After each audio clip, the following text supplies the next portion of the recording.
Good afternoon, everyone. I'm Captain Jamie Frederick with the 1st Coast Guard District, and I'll provide an update on our ongoing search efforts for the Titan submarine. Behind me, or beside me, I should say, you'll see several subject matter experts from the Unified Command who introduce themselves momentarily.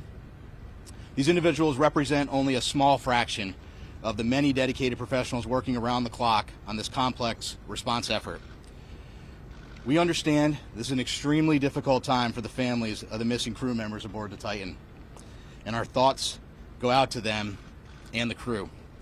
The Unified Command team is working tirelessly to bring all available assets and expertise to bear as quickly as possible in response to this complex operation. And we remain in close contact with the family members and the crew to ensure they are fully aware of our current and future search efforts. Additionally, we have been in close contact with the British and French Consulates General to ensure that they are fully appraised of our efforts, and we are ensuring that their concerns are being addressed. We're incredibly grateful for the full spectrum of international assistance that has been provided, including an expert submariner from the Royal Navy, who's here with us serving aboard as a critical member of our team. Additionally, a team of highly trained French ROV operators departed St. John's last night are en route to aid the search. Moreover, our Canadian partners have been providing critical leadership and significant response capabilities since the beginning of our efforts.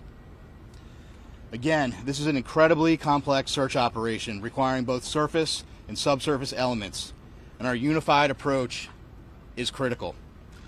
The location of the search, 900 miles east of Cape Cod and 400 miles southeast of St. John's, makes it exceptionally difficult to mobilize large amounts of equipment quickly. In spite of those challenges, we've been able to provide continuous air and surface search assets, as well as additional ROV capability to search below the surface.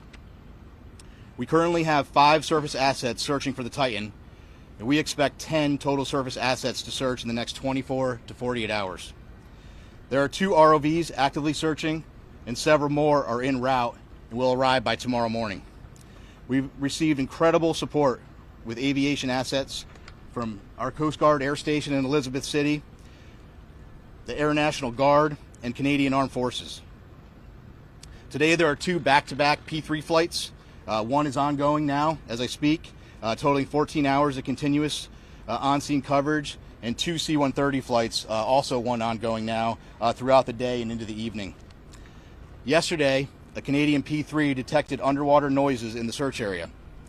As a result, ROV operations were relocated in an attempt to explore the origin of the noises. Although the ROV searches have yielded negative results, they continue. Additionally, the data from the P3 aircraft has been shared with our U.S. Navy experts for further analysis, which will be considered in future search plans. The surface search is now approximately 2 times the size of Connecticut, and the subsurface search is up to 2.5 miles deep, exponentially expanding the size of the search area.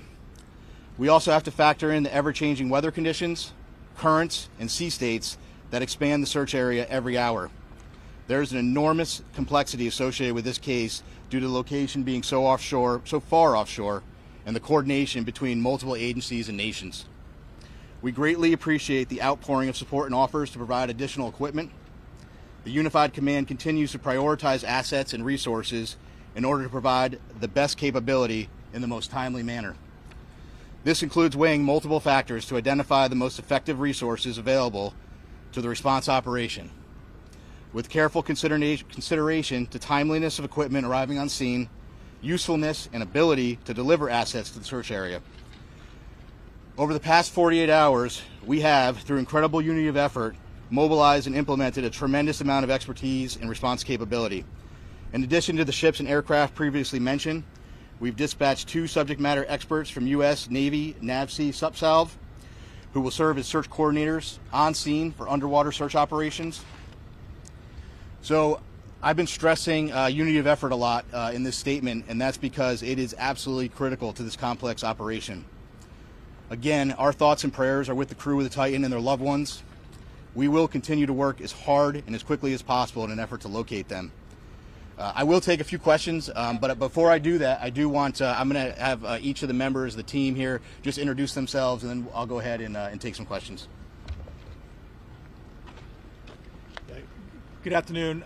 I'm Paul Hankins. I'm the Director for Salvage Operations with the U.S. Navy's Supervisor of Salvage. Hello, I'm Carl Hartsfield from the Woods Hole Oceanographic Institute. Good afternoon. I'm Lieutenant Commander Rich Cantharia. I'm an exchange officer currently serving on the staff of Commander Submarines Atlantic at Norfolk, Virginia. Good afternoon, Lieutenant Commander Christy Butler, working closely with Captain Frederick from RCC Boston, Search and Rescue Mission Coordinator. Thank you.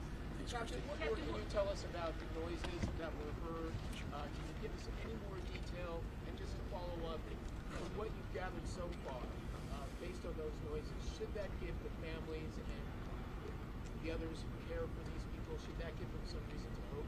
So a couple things. One, I think when you're in the middle of a search and rescue case, you always have hope. That's why we're doing what we do. With respect to the noises specifically, we don't know what they are, to be frank with you. The P3 detected noises. That's why they're up there. That's why they're doing what they're doing. That's why they put sonar buoys in the water. The good news is, what I can tell you is we're searching in the area where the noises were detected, and we'll continue to do so.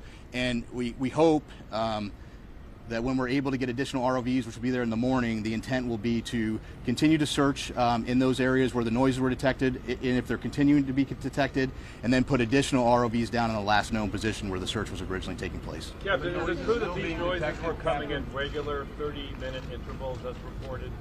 I hadn't heard 30-minute intervals. So here's what I can tell you. I am not a trained ear for underwater aquatics.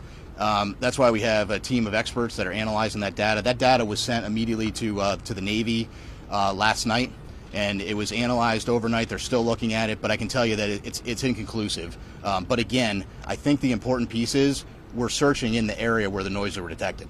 Captain, you didn't talk about a timeline. Can you talk about what timeline you're working on in conjunction with the teams that are there? It's a timeline in what respect? How much oxygen they have left off? Oh, okay. Well, in terms of, so we talked about the oxygen number. I think you're all tracking the oxygen number. I think there's an important point with that, though. The oxygen, that's just one piece of data, right? There are a lot of pieces of data that we need to consider, and we're continuously looking at that, and we'll continuously do that throughout the search. But that's not the only thing that's important, right? And right now our efforts are solely focused on the search. That certainly is a dialogue that's happening.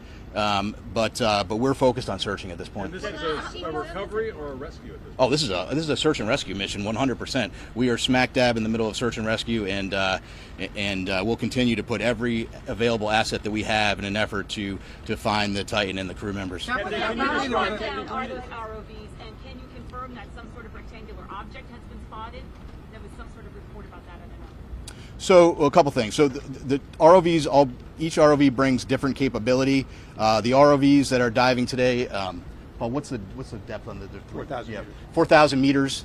And some additional ROVs that'll be arriving tomorrow have additional depth capability. With respect to an object, so yesterday one of the aircraft did see an object. I will tell you this: in search and rescue missions, when aircraft are flying continuously, there is stuff out in the ocean that is floating. We went back, we looked at it. It wasn't. We didn't determine it to be debris. We don't think it correlates with the case, and it is not uncommon at all during an active search to see things, and then we go and look at them. So, Captain, just from BBC News, when were these noises first heard? How long did they persist for? And if I could also ask, do you have any information in terms of food and water that men might have on board the Sun? yeah. So several P3 flights have heard noises as yesterday, and we put assets there. We relocated assets immediately. With respect to food and water, it's my understanding there are some limited rations. I can't tell you exactly how much they have aboard, but they do have some limited rations aboard the vessel. Speaking to the families, how much hope can you give them after hearing those noises? Listen, I think you need to be careful. We need to have hope, right? But I can't tell you what the noises are. But what I can tell you is, and I think this is the most important point, we're searching where the noises are, and that's all we can do at this point. Captain, is that your best clue right now about the status of the submersible and those noises? And are the noises continuing now? Are they stopped or are they continuing? So I just wanted to. So it was my understanding that the P3 had heard some noises today as well. But so I do want to take just an opportunity to invite Carl to the podium just to talk a little bit about. He has a little bit more expertise in underwater acoustics, and maybe just to speak to that in general, because again, there are noises below the surface of the ocean, so I'll just turn it to Carl. Carl, can you spell your name? Yes, CarlHartsfield. So again, Carl Hartsfield from the Woods Hole Oceanographic Institution. So the ocean is a very complex place. Obviously, human sounds, nature sounds, and it's very difficult to discern what the source of those noises are at times. But I can tell you that this team has multiple sensors. They're in the area.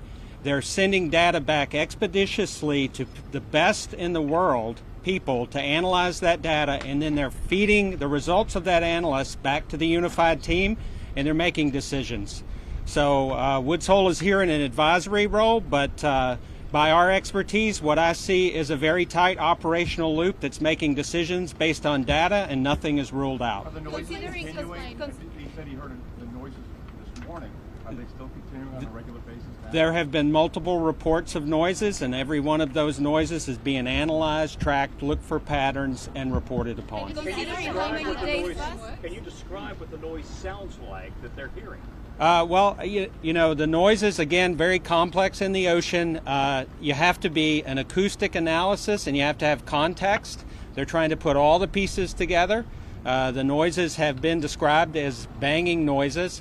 But again, they have to put the whole picture together in context, and they have to eliminate potential man-made sources other than the Titan. Is it possible that a ship in the ocean, is it possible a ship in the ocean, or even some mammals out there, could mimic that kind of sound? So I can tell you from my experience with acoustics that there are sounds by biologics that sound man-made to the untrained ear, but I can assure you that the people listening to these tapes are trained. There are a lot of vessels in the area, and they each make noise, right? So all of that has to be eliminated, and it's analysis over time. Plus, as the captain said, the team is searching in the right area. So if you continue to do the analysis, look for different patterns, and search in the right area, you're doing the best you possibly can do with the best people on the case. Apparently there was a deep ocean salvage system flyway that was sent there to the location. Can you tell if it's on site yet, and how it operates, and how long it would take to rescue it with that tape? Which system is he speaking about? You know the system? What's the system that you're talking about? It's called the Flyway Deep Ocean Salvage System. That's just a hydraulic. Yeah, that's a crane. Yeah, so that's what I thought. So that's a piece of equipment. It's a crane piece of equipment. There are a lot of pieces of equipment flowing in through St. John's right now. One thing I did want to mention, I think it's important. Some of the ROV capability that's arriving soon is really great, incredible capability. One thing I want to point out is that French team that's coming in to serve aboard with their equipment aboard a French ship. They bring some state-of-the-art equipment, and so once they get on, we're going to have more assets down to look, and we'll continue to put them where we think the best location is. Considering how many days passed, are you still optimistic that you're gonna find them both? So, how many days? Did you ask how many days, or considering how many days passed? Well, so we have to remain optimistic and hopeful when you're in a search and rescue case. So we're right in the middle of the search and rescue case. So I don't want to get into a discussion about when that would end with respect to this case. What I will tell you, though, I'm happy to explain to you kind of how that process were to work. The Coast Guard prosecutes search and rescue cases on a daily basis, and sometimes we don't find what we're looking for, and you have to carefully consider all of the factors, and there are a lot of factors you consider. And then after you consider all of those factors, sometimes you're in a position where you have to make a tough decision. We're not there yet. But if we continue to search, potentially we could be at that point. But again, we're not there yet. And that's a discussion that we will have with the family long before I'm going to discuss that here publicly. What would the rest of the operation look like? I'm sorry, ma'am. The likelihood that they can survive beyond tomorrow morning when the oxygen is expected to run out. Yeah, so I can't put a number on the like. You know, I'm not going to put a percent. I don't have a percentage number. What I would tell you is that is just one data point, and there are more data points than that we have to look at. So right now we continue to search, and we'll have that later. Captain, if I could, who heard the noises, and how often do they hear the noises? Can you just give us any more specifics? Did Sure. they hear them this morning? Were they at 30-minute intervals? Just give us some more specifics. So the report. So And who described them as banging? Sorry, because this gentleman said banging. the noises were heard by a Canadian P3, and that was this morning and some yesterday. I don't know specifically or they're 30-minute intervals, but again, I really think the important point to that is we're in the air, we're searching there. We moved assets and we're searching there, and we'll continue to do so. Could you What just would the rest of the operation look like? Go ahead. And I don't know if you mentioned this yet, but is the vessel itself, what's the likelihood that it's actually still operable at this hour, the vessel itself? Yeah, I don't.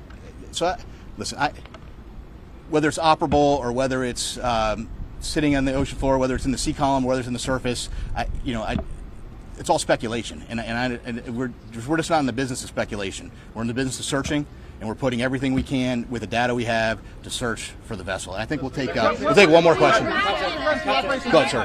Just want to get a bit more about the role of the Navy and the assistance being provided, as well as the equipment that is being deployed.